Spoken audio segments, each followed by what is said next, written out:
They heard a knock on the door. To their astonishment, it was Amuche standing there with several large boxes. "What are you doing here, Mama?" Udoka asked. "I've come to live with you," Amuche announced matter-of-factly, pushing past them and settling into the guest room. "You are my child, and I cannot live alone." The young couple was too stunned to argue. Before they could fully process what was happening, Amuche had unpacked her belongings and made herself comfortable. In the quiet village of Umuodiri, nestled amidst lush green hills and winding dirt roads, lived a woman named Amuche.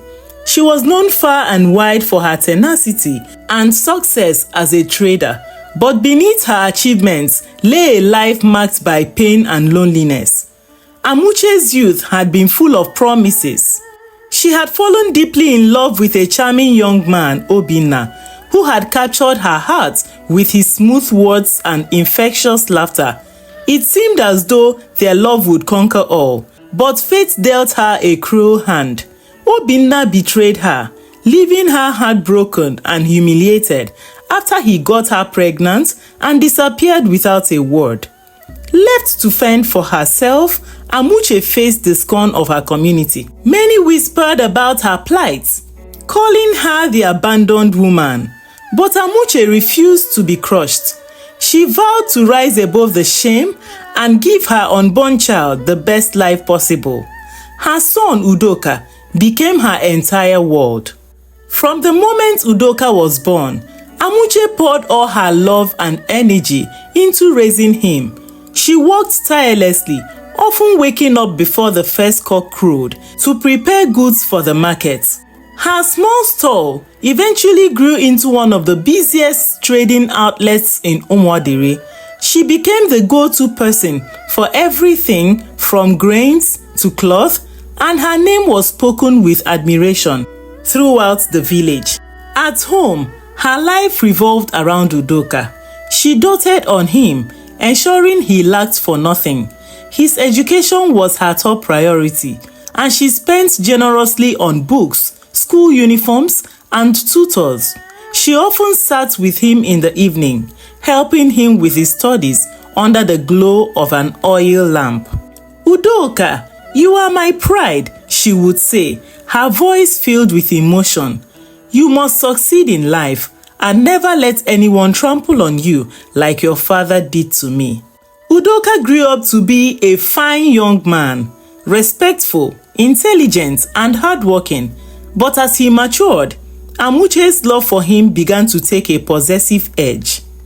As Udoka entered his 20s, young women in the village began to notice him. He was tall, with a strong build and a gentle demeanor that made him highly sought after. Many girls tried to catch his attention, but Amuche was always watching. She saw herself as the guardian of his heart, determined to protect him from women she deemed unworthy. Whenever a girl showed interest in Udoka, Amuche was quick to intervene. She would confront young women, warning them to stay away from her son. "Udoka doesn't need distractions," she would often say sternly. "He has bigger dreams to pursue." Udoka, ever respectful of his mother, rarely protested. But deep down, he began to feel the strain of her overprotectiveness. One day, Udoka met Unice, a humble and soft-spoken young woman. She was the daughter of a poor farmer who barely made ends meet. But Unice carried herself with dignity and grace. Unlike the other women who had tried to woo Udoka, Unice was patient and kind. She didn't push for his attention. Instead, she supported him quietly, offering words of encouragement and friendship. Udoka was drawn to her simplicity and sincerity. Over time, their friendship blossomed into love. But he dreaded telling his mother about Unice, knowing how protective she was. When he finally mustered the courage to introduce Unice to Amuche, he was surprised by her reaction. Amuche, after observing Unice's modest background, approved of her. She believed Unice could be easily controlled and manipulated. ensuring she wouldn't lose her hold over Udoka. "This girl will do," Amuche declared. "She will not take my son away from me."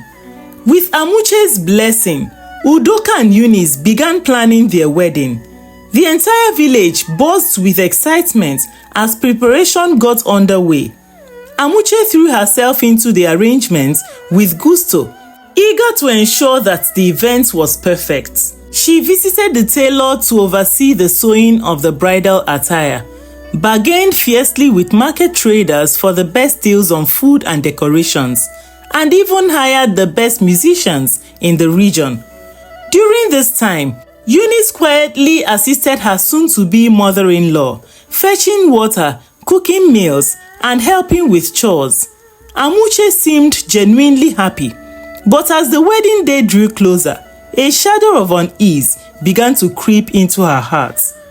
The wedding day was a grand affair. The entire village gathered to celebrate, with colorful decorations adorning the square and music filling the air. Unice looked radiant in her traditional wedding attire, and Udoka beamed with pride as they exchanged vows. Amuche wore a wide smile throughout the ceremony, but deep down, she felt a pang of jealousy. She realized that her son was no longer just hers. He now belonged to someone else. After the festivities ended, Udoka and Unice retired to their new home, eager to begin their married life. As they prepared to settle in for the night, they heard a knock on the door.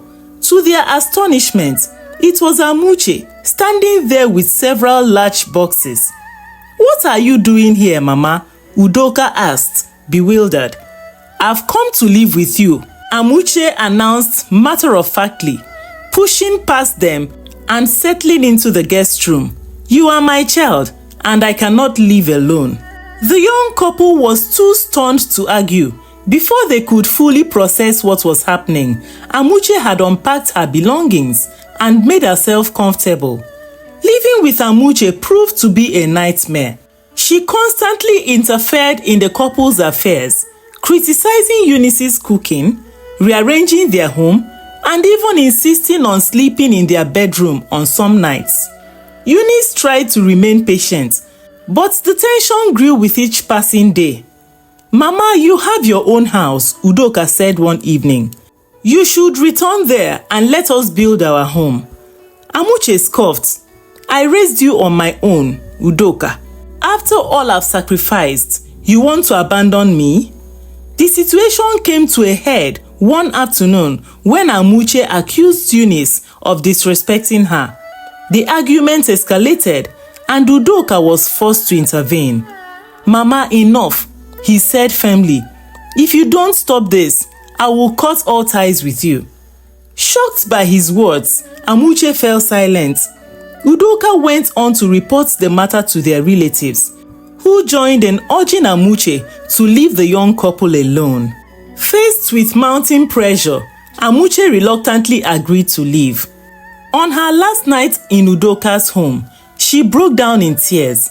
"My children," she said, her voice trembling, "I don't hate your happiness. I'm just a frustrated woman. I have been lonely all my life, and I am too jealous to watch you build a life without me. Please forgive me. I will return to my house tomorrow, but promise me you won't abandon me." Her words touched Udoka and Unice deeply. They reassured her that she would always be a part of their lives. True to her words, Amuche returned to her home. Over the next few weeks, Udoka and Unice remained affectionate towards her, visiting often and involving her in their lives. Amuche began to find peace, her heart slowly healing from the years of loneliness. 3 years later, a wealthy and kind-hearted widower from the village, Chief Nnaji, began courting Amuche. He admired her strength and resilience and believed they could find happiness together. At first, Amuche was hesitant, but with encouragement from Udoka and Unice, she accepted his proposal. Their wedding was a modest but joyous affair. For the first time in decades, Amuche felt truly happy. Her days were filled with laughter and companionship, and the weight of her past sorrows lifted. This tale reminds us that love, though powerful, can sometimes turn possessive and toxic if not balanced with trust and understanding. It teaches the importance of letting go and finding peace within oneself. Above all, it shows it's never too late to find happiness. This is the end of the story. Thank you very much for watching, and I hope you enjoyed this beautiful story. We'll be bringing you many other interesting stories, so we encourage you to subscribe to our channel and turn on the notification button so you'll know whenever we upload a new video. Let us know your thoughts on this story. Please type it in the comment section, and while you're at it, don't forget to tell us what country you're watching from. I also want to use this opportunity to appreciate all our subscribers. We've come this far just because of your support, and we do not take that for granted. Thank you very much. Okay, that's it for now. Until the next video, remain blessed and prosper in all you do. Bye-bye.